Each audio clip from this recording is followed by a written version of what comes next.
है जय श्री राम दोस्तों। हम आ चुके हैं फिर से एक नई क्लास के साथ, जिसमें अपने पास है हिंदी सब्जेक्ट का। तथा ये काफ़ी महत्वपूर्ण रहेगा आपके लिए, ठीक है ना। जो कि आपके अभी half yearly base base exam बोल सकते हैं हम, कि मतलब कि अपने स्टार्टिंग से अगर बेस सही हो तो रिजल्ट फिर बढ़ ही जाता है। और स्टार्टिंग में अपने पास है ये हाफ ईयरली का 2025 और 26 का एग्जामिनेशन का ये पेपर है, ठीक है ना। जो आपके लिए काफ़ी महत्वपूर्ण रहेगा। इसमें है पूरा का पूरा ये 80, ठीक है ना, 80 मार्क्स का है। और समय इसका रहेगा 3 घंटे। 3 घंटे टाइम रहेगा। तो आपको आपके लिए चिंता की बात नहीं है, क्योंकि हमारे पास पेपर ऑलरेडी है और सारे के सारे पेपर हमने मेंशन कर रखे हैं।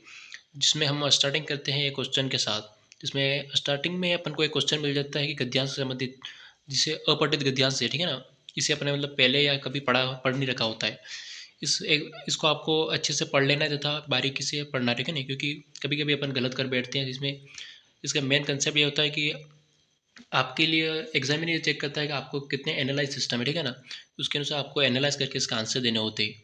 इसके अंतर्गत आपको ये सारा का सारा पूरा का पढ़ लेना है और उसका ये क्वेश्चन दे रखे, ठीक है ना। कहे जैसे शिक्षा का उद्देश्य क्या है, तो इसके अंदर आपको ढूंढना है कि शिक्षा का उद्देश्य मनुष्य को उसके जीवन के चरम लक्ष्य के साधन के योग्य बनाना है तथा आनंद की खोज कब तक बनी रहती है। हम अपने पास टाइम नहीं है तो अपन इसके अंदर से पढ़ के अलग अलग मार्क करके आपको नहीं दिखाएंगे। जैसे कि इस शिक्षा का उद्देश्य मनुष्य को उसके जीवन के चरम लक्ष्य के साधन योग बनाता है, ये हम आपको दिखा देते हैं इसके अंतर्गत, ठीक है ना। ये अपने है, इसमें आप ढूंढेंगे तो मिल जाएगा आपको, ठीक है नहीं। ये इसका ये रहा, ठीक है ना। ये अब यहाँ पे है, यहाँ पे है ये इस लाइन के अंदर, ठीक है ना। तो आपको यहाँ से ढूंढ लेने हैं और एक क्वेश्चन के बारीकी से आंसर देने हैं, तो कॉम्प्रोमाइज़ जैसी कोई चीज़ नहीं है। और इसके अंदर नेक्स्ट क्वेश्चन है अपना, अपूर्णता की स्थिति कब तक बनी रहती है। जब तक आत्म साक्षात्कार न हो तब तक अपूर्णता की स्थिति बनी रहती है। तथा नेक्स्ट है अपना, साक्षात्कार का रूप में मुख्य साधन क्या क्या है। इसमें हो जाएगा अपने आत्म साक्षात्कार का मुख्य साधन योगाभ्यास है। ये अपने अंदर दे रखा है। ये अपने गए मेरे टाइम पे ये पूरा का पूरा अंदर छपा हुआ था, ठीक है ना। बेसिक तो मैंने आपको यही पहले प्रोवाइड कराया। और नेक्स्ट, इसका नेक्स्ट है समाज तथा अध्यापक का मूल कर्तव्य क्या है।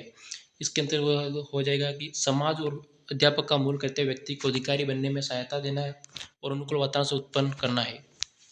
तो इसका नेक्स्ट क्वेश्चन हो जाएगा अपने, दिए गए संकेत बिंदु के आधार पर किसी एक विषय पर लगभग 250 शब्दों में निबंध लिखिए।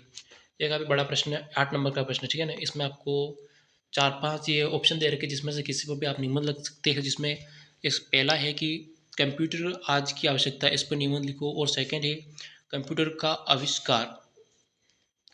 ये इसके पॉइंट दे रखे, ठीक है ना। कंफ्यूजन कंफ्यूजन होना आपको, ये पॉइंट दे रखे इसके। इसमें दो दे रखे शायद। इसमें एक तो पहला कंप्यूटर के ऊपर है, जिसमें 4 पॉइंट दे रखे, इनके अनुसार आपको लिखना है। और इसका अथवा में भी है, एक योग से संबंधित है, जिसमें योग का कैसे क्या सीन है वो सारा सारा इधर मेंशन करना है आपको, ठीक है ना। जैसे इन 4-5 पॉइंट दे रखे, इनके अनुसार आपको वर्णन करना है उसका।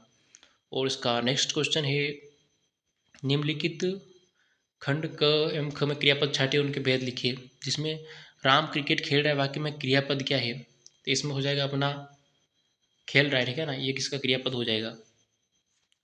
ऑप्शन बे खेल रहा है, इसका क्रियापद हो जाएगा। क्रिकेट स राम, इनको आपको मेंशन नहीं करना, क्योंकि क्रियापद यानी किसमें क्या कर रहा है वो मेंशन करना था आपको। इसमें खेल रहा है, ऑप्शन बे से हो जाएगा। इसका नेक्स्ट है, सीता कक्षा में पढ़ रही है। तो इसमें क्या होगा, पढ़ रही, ठीक है ना। सीता या सीता सब्जेक्ट हो जाएगी और कक्षा इसका ऑब्जेक्ट हो जाएगा, ठीक है ना। पढ़ रही है ये अपने इसका क्रियापद हो जाएगा।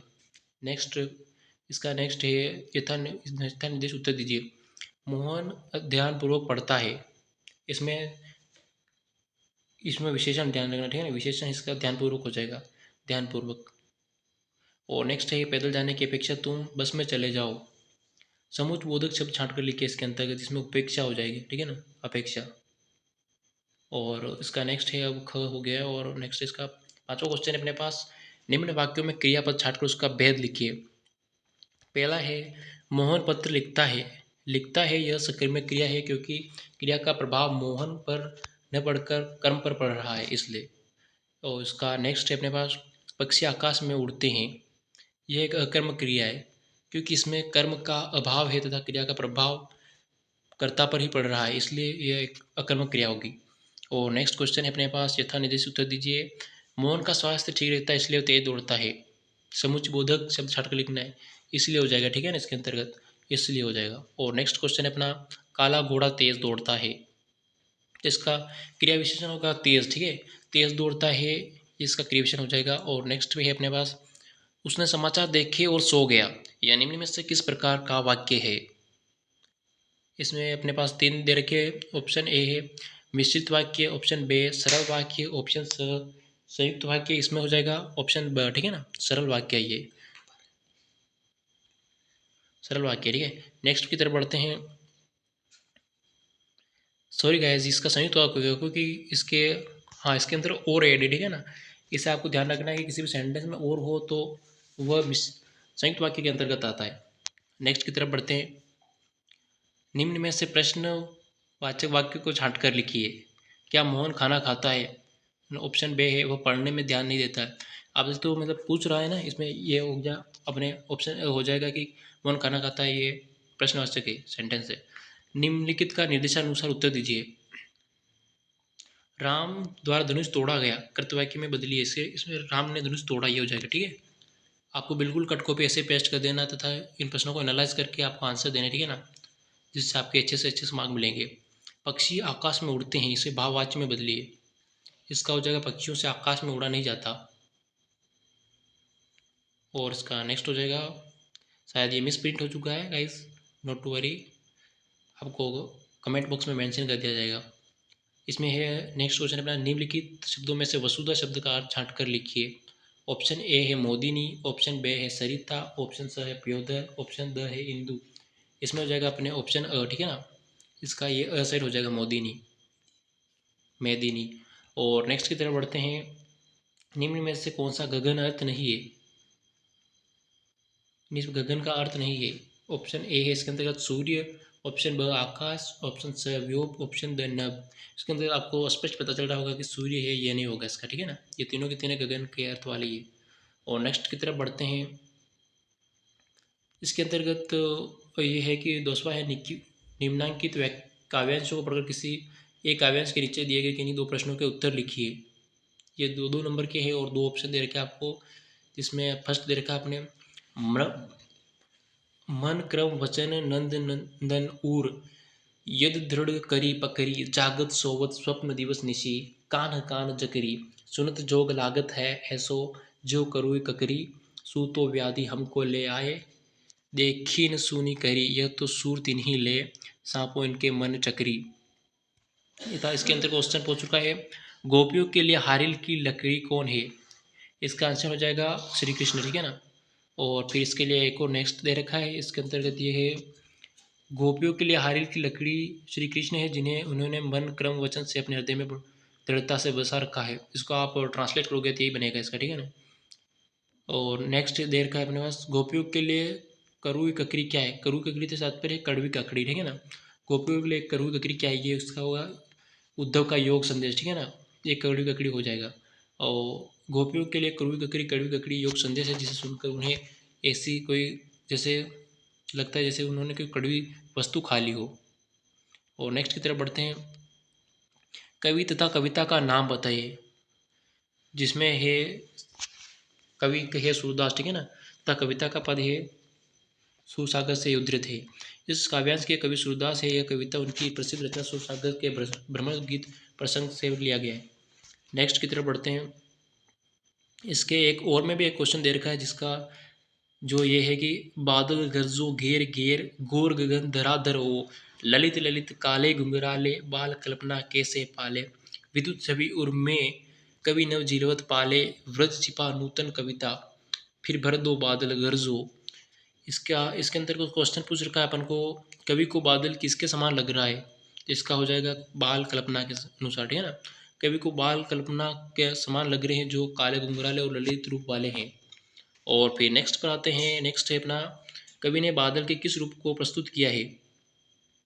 तो कवि ने बादल के दो रूपों को प्रस्तुत, इसमें आपको शॉर्ट टर्म में लिखना है तो क्रांतिकारी और नवजीवनता प्रदाता, ठीक है ना। तो कवि ने बादलों के दो रूपों को प्रस्तुत किया है। एक और वे भयंकर गर्जना वाले क्रांतिकारी रूप में है, तो दूसरी ओर वे नवजीवन और नई कविता लाने वाले के रूप में है। और फिर इसका नेक्स्ट है अपने पास कविता, इसके राइटर का नाम लिखना था, कौन राइटर था, इसके कौन से इसको लिया गया, कंपोज किया गया। तो इसका इसका आंसर होगा कवि सूर्यकांत त्रिपाठी निराला ने लिया है, तथा कविता का नाम है उत्साह, इससे इसको कंपोज करा गया। जिसमें इस काव्यांश की कवि सूर्य का निराला है और कविता का नाम उत्साह है। किन्हीं दो प्रश्नों के उत्तर दीजिए। इसमें पहला क्वेश्चन दे रखा है अपन को, लक्ष्मण ने वीर योद्धा की क्या विशेषता बताई है? तो ये हो जाएगा, लक्ष्मण ने वीर योद्धा की निम्नलिखित विशेषता बताई है। एक सच्चा वीर योद्धा अपनी वीरता का बखान नहीं करता है, बल्कि उसकी वीरता स्वयं ही प्रकट होती है। वह शांत, विनम्र और साहसी होता है। वह धैर्यवान होता है और किसी भी स्थिति में अपना साहस नहीं खोता है। वीर योद्धा दूसरों का आदर सम्मान करता है और बात बात पर क्रोधित नहीं होता है। फिर इसके नेक्स्ट में देख रखा है अपन को, कवि आत्मकथा लिखने से क्यों बचना चाहता है? कवि आत्मकथा लिखने से इसलिए बचना चाहता है क्योंकि वह अपने व्यक्तिगत जीवनों के दुखों को, कमियों और साधारण पलों को सबके सामने उजागर नहीं करना चाहता है। कवि का मानना है कि उसके जीवन में कोई महान उपलब्धि या असाधारण घटना नहीं है जिन्हें पढ़कर लोग प्रेरणा ले सके। उसे लगता है कि उसकी उसकी आत्मकथा से दूसरों को हंसाने या उनका मनोरंजन करने के अलावा कुछ नहीं होगा, और वह अपनी निजी बातों को सार्वजनिक करके लोगों के सामने खुद को उपहास का पात्र नहीं बनाना चाहता है। और गाइस, अपनी ये पूरी क्लास हो चुकी है जिसमें काफ़ी महत्वपूर्ण महत्वपूर्ण प्रश्न आपको दिए हैं, तथा आपको ध्यान रखना, ये आपको डायग्राम में दिख रखा है, बिल्कुल इसको फॉलो करना, ठीक है ना। सब्सक्राइब न कर रहे हो आप, ये बहुत गलत बात है, ठीक है ना। आपको हमारा सपोर्ट करना पड़ेगा, आपको हमें सब्सक्राइब करना पड़ेगा। तथा आपके लिए ये खुशखबरी है कि कल सुबह 8 बजे एक और नया पेपर की क्लास है, ठीक है ना, जो आपके 9वीं या 10वीं या 11वीं 12वीं वाले भाइयों के लिए भी अपलोड कर दी जाएगी, जिससे आप उन्हें सतर्क करें तथा बेल आइकन प्रेस करें, जिससे आपको निरंतर सूचना आपके तक पहुंचती रहे। और उनके साथ पूरा उनके आंसर शीट भी मेंशन कर दी जाएगी, जिससे आपको बिल्कुल भी दिक्कत ना हो, तथा आपके बोर्ड रिजल्ट काफ़ी सही जाने वाले, क्योंकि अगर आप हमारे साथ बने रहे तो एक दिन पहले पढ़कर जाने वाले अपने दोस्तों को शेयर करें, तथा हमारा सपोर्ट बनाए रखिए। धन्यवाद। आपका परम मित्र